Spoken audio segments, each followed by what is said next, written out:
langsung share screen. Share. Oke.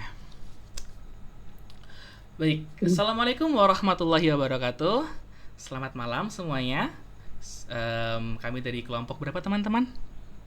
3. Tiga. Ya, Nah, di sini adalah hasil kerja dari kelompok kami. Berikut adalah monthly forecast dari perusahaan yang telah kami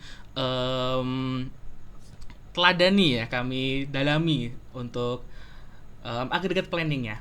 Nah, pertama-tama untuk penjelasan umum mengenai aggregate planning ini akan dijelaskan oleh saudara David.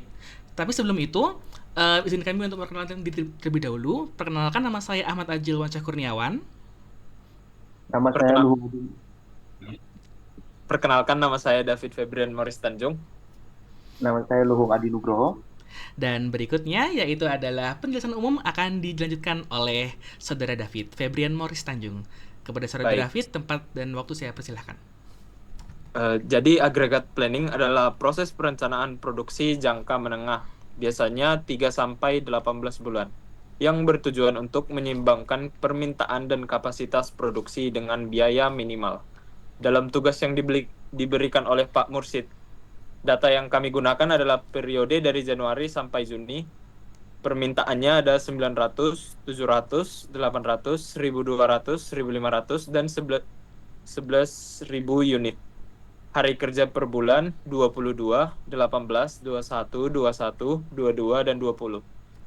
Biayanya ada dari inventory carrying cost yang 5 unit per bulan, subcontracting cost 20 per unit, regular pay rate 10 per jam, overtime pay rate 17 per jam, labor hours per unit 1,6 jam, hiring cost $300 per unit peningkatan produksi, layoff cost $600 per unit penurunan produksi. Baik, selanjutnya akan dilanjutkan oleh teman saya untuk menjelaskan tentang plan 1. Baiklah, di sini saya akan menjelaskan mengenai plan 1 yaitu constant workforce, di mana yaitu pada rencana ini jumlah tenaga kerja tetap panjang periode produksi per hari konstan yaitu 50 unit per hari, atau bisa dilihat di sel E15. Produksi bulanan dihitung dari produksi harian dikali produksi per hari. Kemudian ada hitung produksi per bulan itu sama dengan C24 dikali E15 DST. Kemudian ada hitung selisih, itu adalah produksi dan permintaan, sama dengan C25 dikurang C23. Kemudian hitung inventory akhir, yaitu kumulatif dari sama dengan C27 di plus D26. Kemudian untuk hitung biaya, itu ada regular time cost, sama dengan tenaga kerja dikali 8 jam, dikali upah, dikali hari kerja. Untuk inventory cost-nya itu sama dengan inventory akhir dikali dengan 5. Tidak ada biaya subcontracting atau hiring atau layoff. Untuk poin pentingnya, produksi stabil, tapi bisa terjadi kelebihan atau kekurangan stok. Kelebihan stok meningkatkan biaya simpan, kemudian cocok jika permintaan stabil atau biaya simpan murah.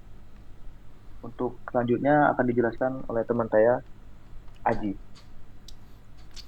Oke, baik. Terima kasih waktunya, Kak Luhung. Jadi yang kedua, di sini ada plan 2 yaitu constant workforce dan subcontractors.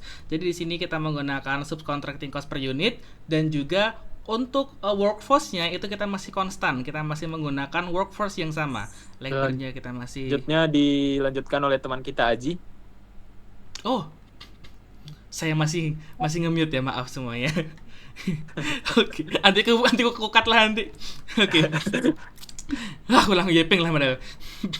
Oke, jadi yang kedua yaitu plan kedua itu adalah constant workforce and subcontractors. Jadi di sini kita menggunakan subcontracting cost per unit dengan kata tambahan yaitu constant workforce. Artinya di sini labornya kita masih 10, 10, 10, 10 dan 10 sesuai dengan laporan yang pertama. Nah, kemudian di sini penjelasannya secara mendasar pertama, yaitu rencana ini menggunakan tenaga kerja tetap, yaitu 38 unit per hari.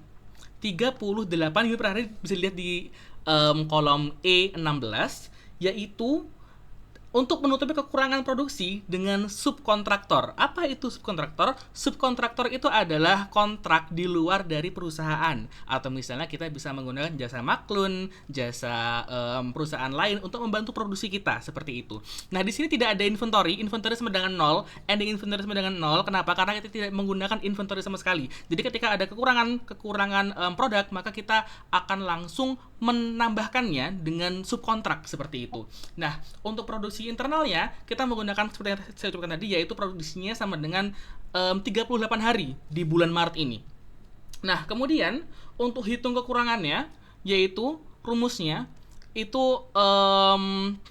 hitung kekurangannya maksud saya itu adalah subkontrak yang dibutuhkan ya, yaitu adalah max. Kenapa kok max? Karena max ini mengambil titik tertinggi dari nilai tersebut, yaitu 0 agar dia tidak koma, dia dibulatkan, yaitu C23 dikurangi C25.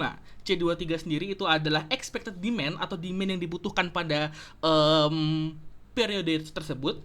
Kemudian C25 adalah production at 38 units per day. Seperti itu. Nah, kemudian hasil yang didapatkan secara sum itu adalah 1488.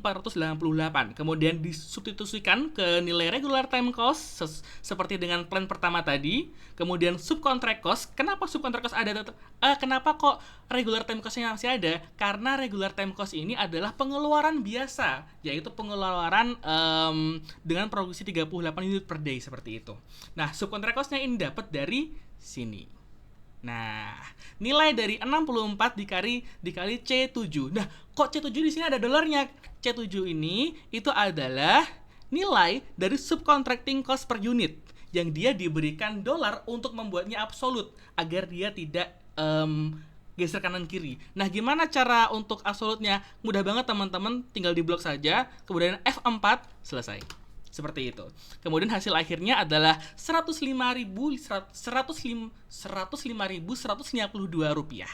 Terima kasih. Untuk plan 3 akan sebelumnya, untuk poin pentingnya yaitu adalah mengurangi kebutuhan inventory besar karena produksi tidak terlalu tinggi. Kemudian subcontracting menambah biaya per unit lebih mahal, yaitu sebesar $20 dibanding produksi sendiri. Ya, secara logika jelas saja sih, karena kan kita menggunakan produksi dari luar industri kita. Kemudian yang ketiga itu cocok jika kapasitas terbatas dan permintaan tinggi di bulan-bulan tertentu. Seperti itu. Nah, untuk plan ketiga akan dijelaskan oleh teman saya, yaitu David. Terima kasih kepada Mas Haji. Jadi di plan ketiga ini kita akan membahas tentang masalah hiring dan layoffs. Di penjelasan kali ini, rencana ini disesuaikan tenaga kerja setiap bulan agar produksi sesuai dengan permintaan perusahaan.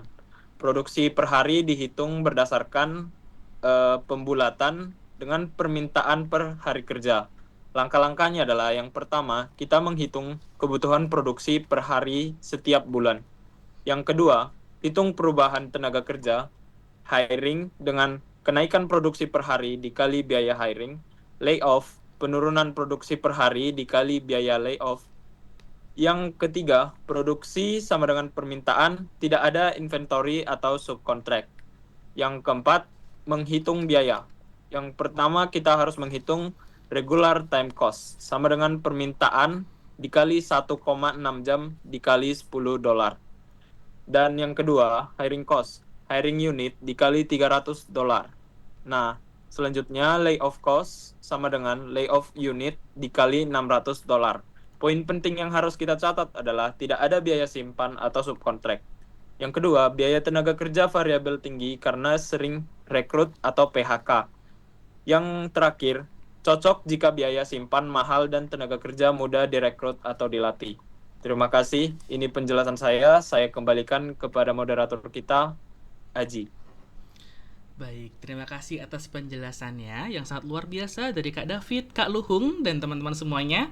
Pertama-tama, sebelum kami tutup, kami ingin menyampaikan terlebih dahulu bahwa ketiga plan ini itu semuanya adalah untuk membuktikan sebagaimana tercapainya sebuah efisiensi ya teman-teman ya, efisiensi dari anggaran jika kita menggunakan aggregate planning dalam perusahaan kita, di mana kita akan mendapatkan titik tentu yang terbaik, yaitu apakah kita harus membuat inventory, apakah kita harus mencari subcontracting unit atau subkontrak seperti itu, dari mana dasarnya? Yaitu dari agri planning ini. Nah, jadi sebelum aku tutup, apakah ada tambahan dari Kak Luhung dan Kak David? Mungkin tidak ada sih. Dari Kak Luhung? Mungkin cukup. Kalau begitu, terima kasih telah masih video kali ini. Wabillahi taufiq wal hidayah. Wassalamualaikum warahmatullahi wabarakatuh. Dadah.